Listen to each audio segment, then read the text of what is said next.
Bonjour, bonsoir mesdames, messieurs et bienvenue dans cette nouvelle vidéo.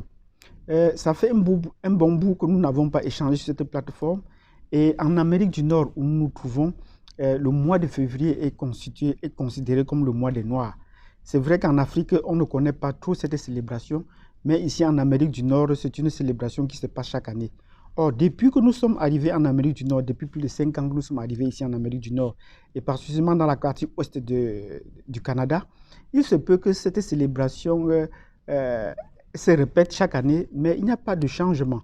Donc, on trouve plus que c'est les Caribéens de tendance anglophone qui ont pris cela en main et que c'est l'occasion pour eux de pouvoir se livrer à une foire à la parole. Nous appelons ça une foire à la parole parce qu'on organise des débats, on organise des échanges pour essayer de perpétuer la mémoire de l'esclavage.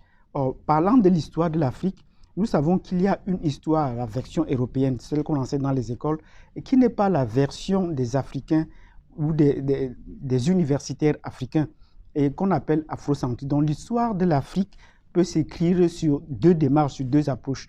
Il y a l'histoire européenne centriste, qu'on pourrait appeler The Story of Africa, l'histoire ou les contes des Européens sur l'Afrique. Et puis il y a l'approche afrocentriste, qui a été marquée depuis par le professeur Cheikh Anta Diop. Mais lorsque vous voyez ces manifestations être organisées, ces rencontres organisées, on ne parle pas de l'Afrique, d'autant plus que ceux qui font organiser ces manifestations-là mettent l'Afrique très loin derrière. Comment? Parce qu'ils mettent en avant leur identité de Noirs qui sont très détachés du monde occidental. Et comment est-ce que sont organisées ces manifestations?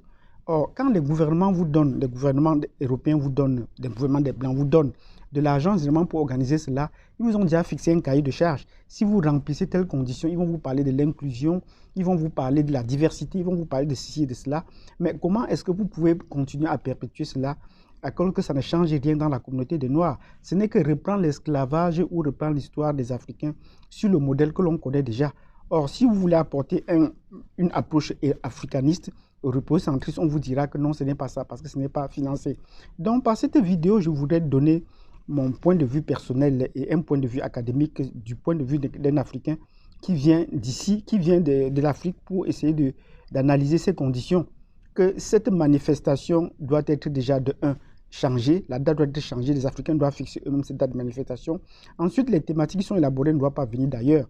Est-ce que les Africains sont aujourd'hui incapables de financer leur propre célébration du mois des Noirs?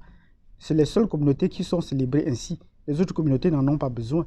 Et de quoi est-ce qu'on parle? Comme je vous ai dit tantôt, c'est toujours de raconter ou de s'auto-flageller avec l'histoire africaine d'un point de vue européen centriste. Je prendrai un exemple plus concret. Quand on vous parle généralement de l'esclavage, la version européenne vous parlera que c'était l'achat des esclaves. Mais cette version n'a jamais été vérifiée en Afrique. Il n'y a pas eu un marché d'esclaves en Afrique. Ils sont venus faire des razzias, ils ont pris des Africains, ils sont partis.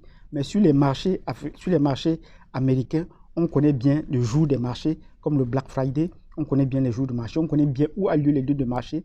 Mais en Afrique, il n'y a jamais eu de marché des esclaves. Sinon, combien est-ce qu'ils payaient? Jusqu'aujourd'hui, ils n'ont jamais pu dévoiler. Donc voilà, à partir de ces éléments, vous vous rendez compte que l'histoire de l'Afrique ou l'histoire de l'esclavage est une histoire montée de toutes pièces dont l'achat des esclaves n'a jamais existé. En fait, nous pourrons prendre d'autres arguments comme cela pour essayer de présenter cette histoire-là. Si vous avez apprécié cette vidéo, n'oubliez pas de la partager.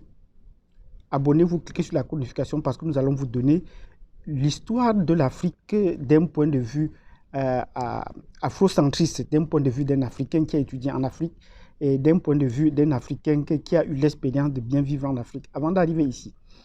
Merci de m'avoir suivi et je vous donne rendez-vous à la prochaine vidéo sur l'histoire des Noirs d'un point de vue afrocentriste.